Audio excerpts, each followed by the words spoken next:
Paper. മനുഷ്യനായ കുറെയൊക്കെ മറ്റുള്ളവരെ മനസ്സിലാക്കാൻ കഴിയണം.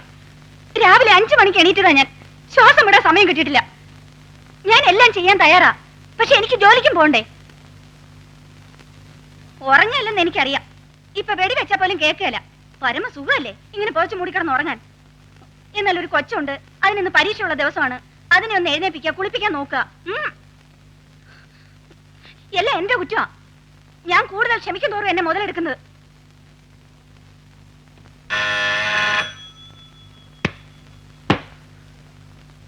ജോലി മാത്രമാണെങ്കിൽ ഞാൻ എത്ര വേണമെങ്കിലും ചെയ്തോളാം.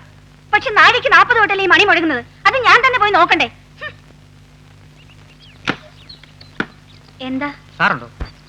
ഉണ്ട്, പക്ഷെ ഉറങ്ങാണ്. ഒന്ന് കാണണമായിരുന്നു. അല്പം വെയിറ്റ് ചെയ്യൂ. സുഖേട്ടാ, എടാ ഉണ്ണിക്കുട്ടാ, നിന്നോടല്ലേ എഴുന്നേക്കാൻ പറഞ്ഞത്? ഉണ്ണിക്കുട്ടാ, ഇന്ന് പരീക്ഷയല്ലേ, ചെല്ല് പല്ലിലേക്ക്.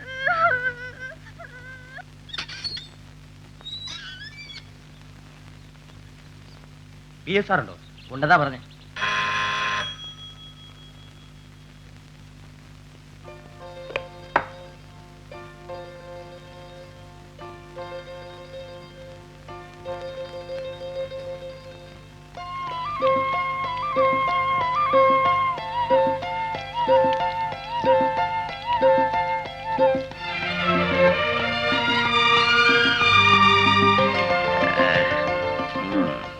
നന്നായി. ഇനിയിപ്പൊ കുളിക്കണ്ടല്ലോ. ഞാൻ ഇപ്പൊ പോവാണ്. ഇന്ന് എനിക്ക് എക്സാമിനേഷൻ സൂപ്പർവൈസർ ഉള്ള ദിവസമാണ്. പിന്നെ ഉണ്ണിക്ക് ഇന്ന് സ്കൂളിൽ പോകാൻ വാൻ വരില്ല. അവന് പരീക്ഷ ഉള്ള ദിവസമാണ്. അതുകൊണ്ട് സുഖമായിട്ട് തന്നെ അവനെ സ്കൂട്ടറിൽ കൊണ്ടാക്കണം. പിന്നെ രാവിലെ തന്നെ എത്തിയിട്ടുണ്ട്. ചെല്ല്.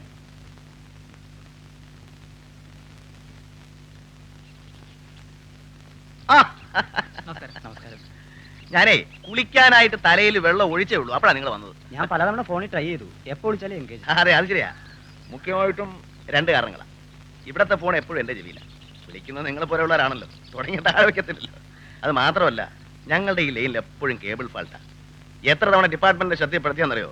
അത് ഈ കാര്യമില്ല. നിങ്ങൾ നേരെ പാർട്ടി ബസ്സിലേക്ക് വിട്ടോ. ഞാൻ എൻ്റെ മോനെ സ്കൂളിലാക്കിയിട്ട് അങ്ങ് വന്നേക്കാം. ചെല്. ദൈവത്തെ പോലെ ബഹുമാനിക്കേണ്ട ഭർത്താവിന്റെ തലയിൽ ഒരു കുടം വെള്ളം കോരി ഒഴിച്ചതിന്റെ ആഹ്ലാദമാണോ? അല്ലല്ല, സത്യം മാത്രം പറയേണ്ട ഒരു പൊതുപ്രവർത്തകൻ രാവിലെ തന്നെ തട്ടിവിടുന്ന പച്ചക്കള്ളം കേട്ടിട്ടുള്ള പരമാനന്ദം. താങ്കൾ എന്താണ് ഡിപ്പാർട്ട്മെന്റിന്റെ ശ്രദ്ധയിൽപ്പെടുത്തിയത്? കേബിൾ ഫാൾട്ട് ആണെന്നോ? 766 രൂപ 60 പൈസ ടെലിഫോൺ ബില്ലായതും അത് 25-ാം തീയതിക്ക് മുൻപ് അടച്ചില്ലെങ്കിൽ കണക്ഷൻ കട്ട് ചെയ്യുമെന്നും ഡിപ്പാർട്ട്മെന്റ് താങ്കളുടെ ശ്രദ്ധയിൽപ്പെടുത്തിയത് ഓർമ്മയില്ലേ? ഒന്നോർത്താ പാവ എന്റെ സുഖേട്ടൻ. ഇപ്പോഴെങ്കിലും മനസ്സിലായല്ലോ ഞാനൊരു പാവമാണ്. ഒരു 50 മിനിറ്റ്സ്. ഇതാണ് സുഖേട്ടന്റെ കുഴപ്പം. എന്തെങ്കിലും നല്ലത് പറഞ്ഞ അപ്പം മുതലെടുക്കും. തനി രാഷ്ട്രീയക്കാരന്റെ സ്വഭാവം. ഇത് രാഷ്ട്രീയത്തിന് വേണ്ടിയല്ല, നിന്റെ കൊച്ചിനെ. നിന്റെ അല്ല, നമ്മുടെ. അതെ, നമ്മുടെ കൊച്ചിനെ സ്കൂളിൽ കൊണ്ടാക്കാൻ സ്കൂട്ടറിന് പെട്രോൾ അടിക്കാം. അയ്യോ, അപ്പൊ അവന്റെ 1 വർഷം പോയില്ലേ? എനിക്ക് എന്നെ ചെയ്യാൻ പറ്റും. ഉത്തരവാദിത്തം നിങ്ങൾക്കും വേണ്ടായോ? 1/2 മണിക്കൂർ വയ്യ ഹസ്ബൻഡ് വരുന്നത്. നിയമം എല്ലാ സ്റ്റുഡൻസിനും ഒരുപോലെയാ. I am very sorry.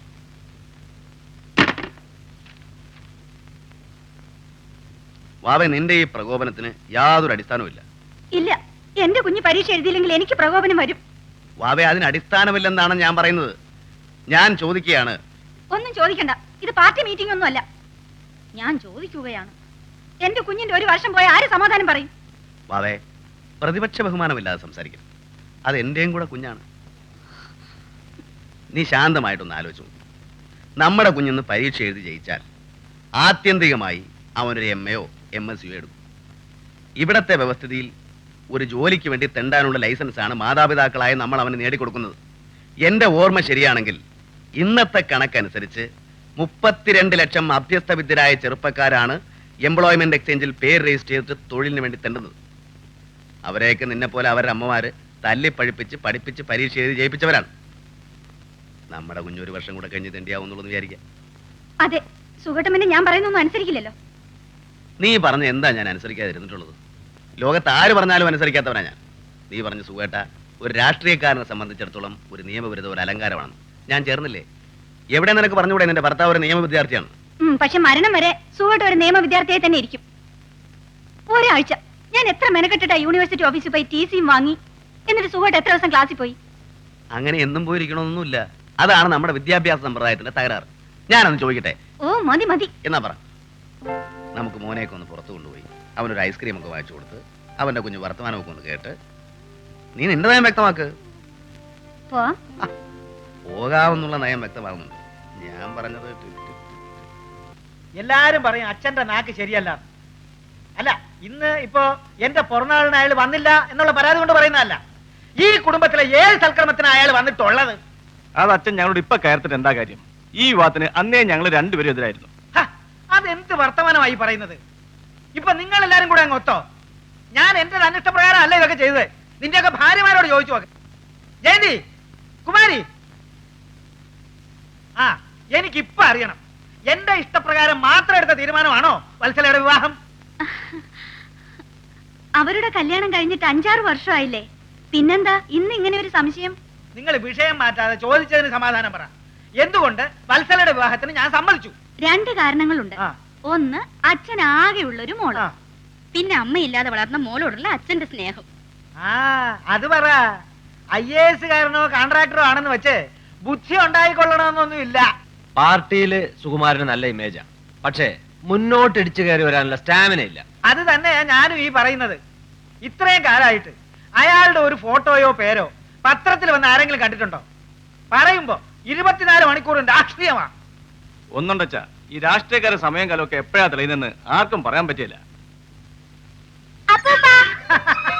ബാമാനെ, ഞാൻ നിന്റെ അച്ഛനെ തെറി പറഞ്ഞുകൊണ്ടിരിക്കുകയായിരുന്നു.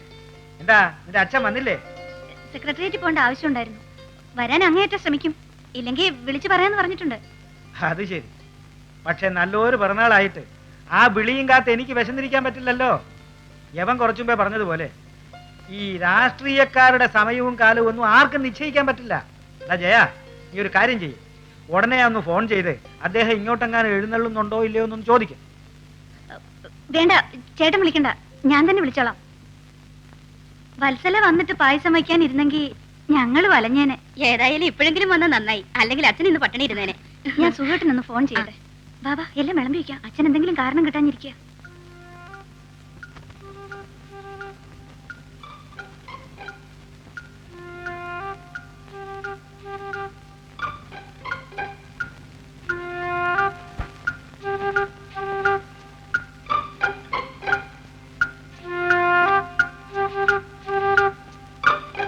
ഹലോ, സുഖേട്ടനല്ലേ?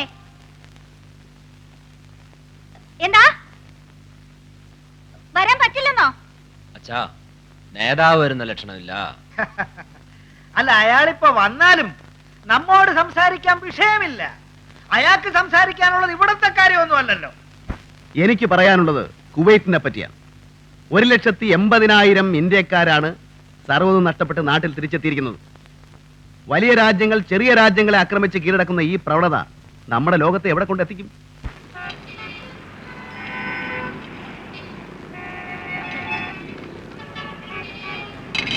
എത്ര? 18. ആ, വാവ മോനെയും വിളിച്ചോണ്ടിഞ്ഞ് പോകുന്നോ? നന്നായി. ഞാൻ വിളിക്കാൻ പോണോന്ന് വിചാരിച്ചിരിക്കുകയായിരുന്നു. വിചാരിച്ചല്ലോ, ഭാഗ്യം.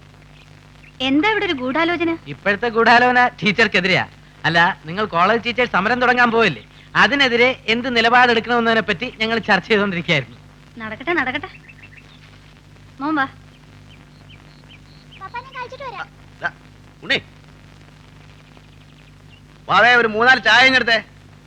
കഴിക്കാൻ വല്ല വേണം? ഓ, ഒന്നും വേണ്ട.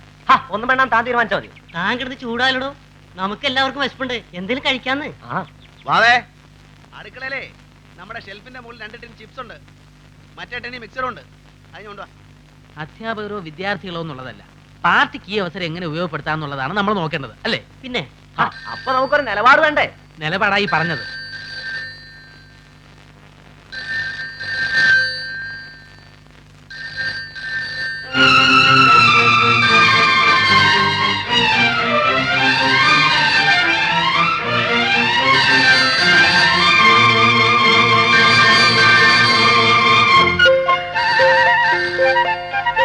Phone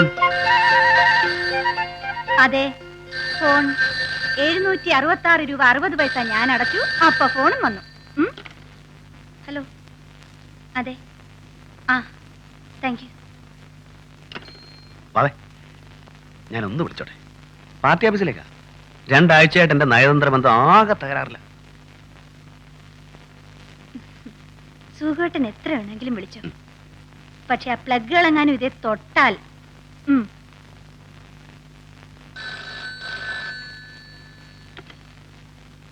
സുകുമാരനാ, 2 ആഴ്ചയായിട്ട് phone out of order ആയിരുന്നു. ആ വിവരം ഒന്ന് പറയാനായിരുന്നു. ശരിയായി. ആ ശരി, ഓക്കെ. നമ്മുടെ ഭാസ്കറിന്റെ നമ്പർ 739320 739350. എനിക്കറിയില്ല. 2 നമ്പർ വിളിച്ചു നോക്കാം. ഹലോ, ആ ഭാസ്കരനുണ്ടോ? പിന്നെ ആരുടെ വീടാ? സോറി.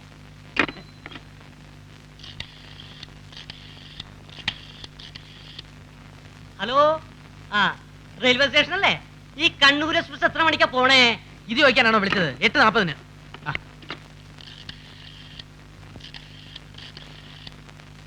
ആർക്കാ? ഹലോ, ആ മെഡിക്കൽ കോളേജ് അല്ലേ? കുര്യനുണ്ടോ? ഇല്ലേ? വെറുതെ വിളിച്ചാ. ഇങ്ങതാ.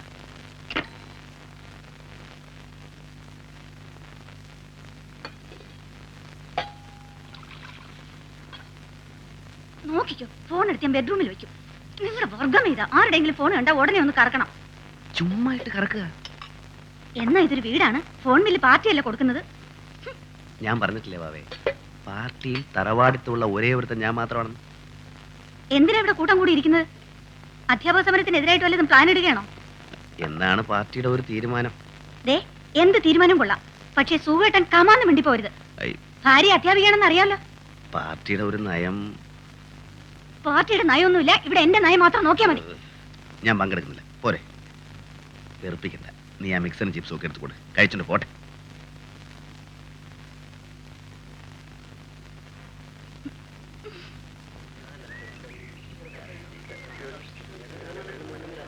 സമരം വന്ന് നന്നായി. ഞാൻ ഉടനെ സ്ഥലം വിടും. അമ്മച്ചിയുടെ ബർത്ത്ഡേയാ. ചെന്നില്ലെങ്കിൽ ഇനി അതും മതി. എല്ലാരും പങ്കെടുക്കണമെന്നാ സർക്കുലർ. അല്ലെങ്കിൽ കരിങ്കാലി ലിസി എന്നുള്ള ഓമന പേര് കിട്ടും. ഓ, അല്പം കരിങ്കാലിപ്പണി അല്ലെങ്കിൽ ജീവിക്കാൻ പറ്റത്തില്ലേ? ഇവരെന്നാത്തിന് ഇങ്ങനെ കിടന്ന് വിളിച്ചു പോകുന്നേ? വത്സലേ, എനിക്കൊരു സംശയം. തന്റെ ഭർത്താവിന് കരിങ്കാലിപ്പണി കാണിക്കൂ? നമ്മുടെ സമരം പൊളിക്കാൻ അധികം അവതരിക്കൂ? ഇന്നൊരു ദിവസം പുറത്തിറങ്ങാൻ പാടില്ലെന്ന് ഓർഡർ കൊടുത്തിട്ടാ ഞാൻ വന്നിരിക്കുന്നത്. അധ്യാപകരും മനുഷ്യരാണ്, അധ്യാപനവും തൊഴിലാണ്. നമുക്കുമുണ്ട് അവകാശങ്ങൾ, അവകാശങ്ങൾ നേടിയെടുക്കാൻ വിജയം വരെയും സമരം ചെയ്യും. അന്യായമായ അധ്യാപക സമരത്തിനെതിരെ വിദ്യാർത്ഥികളെ അനുകൂലിച്ചുകൊണ്ട് സംസാരിക്കുവാൻ നിങ്ങളുടെ അനിഷേധ്യനായ നേതാവ് ശ്രീ ധർമ്മരാജൻ ഉടനെ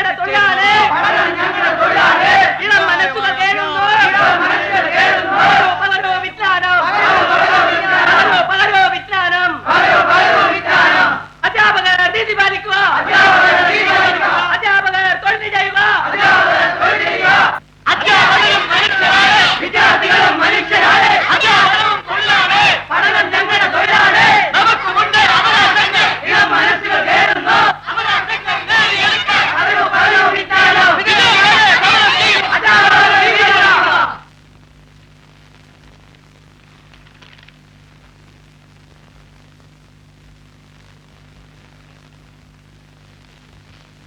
ആകെ കുഴഞ്ഞിരിക്കുക.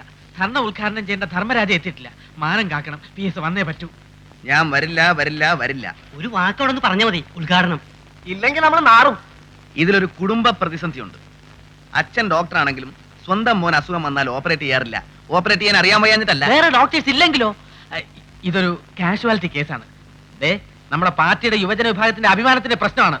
PS ഒന്ന് എഴുന്നേറ്റ് റെഡിയാക്കി. പ്ലീസ് പ്ലീസ്, ജസ്റ്റ് ഒന്ന് തലയടിച്ചാൽ മതി. പ്രിയങ്കരനായ നിങ്ങളുടെ യുവജന നേതാവ് ശ്രീ പി സുകുമാരൻ ഏതാനും നിമിഷങ്ങൾക്കകം നിങ്ങളെ അഭിസംബോധന ചെയ്ത് സംസാരിക്കുന്നതാണ്. പി സുകുമാരൻ, നമ്മുടെ PS, നമ്മുടെ PS, നമ്മുടെ PS. പ്രിയപ്പെട്ട വിദ്യാർത്ഥി സുഹൃത്തുക്കളെ, നമ്മൾ ലജ്ജിക്കേണ്ട കാര്യമാണ്. അധ്യാപകർ സമരത്തിനിറങ്ങിയിരിക്കുന്നു. ഇവർ അധ്യാപകരാണോ?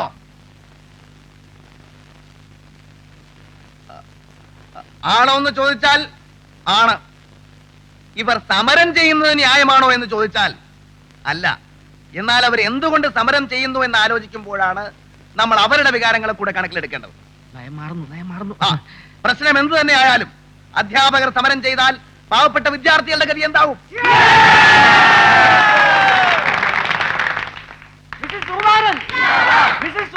വിജ്ഞാനത്തിന് വേണ്ടി ദാഹിക്കുന്ന ഈ കുരുന്ന് മനസ്സുകളെ മരവിപ്പിച്ചുകൊണ്ട് സമൂഹത്തിലെ ഉന്നത സ്ഥാനീയരായ അധ്യാപകർ വെറും കവലച്ചട്ടമ്പികളെ പോലെ തെരുവിൽ സമരത്തിനിറങ്ങുന്ന നിമിഷത്തെ ഓർത്ത് ഞാൻ ലജ്ജിക്കുന്നു. എന്റെ പ്രിയ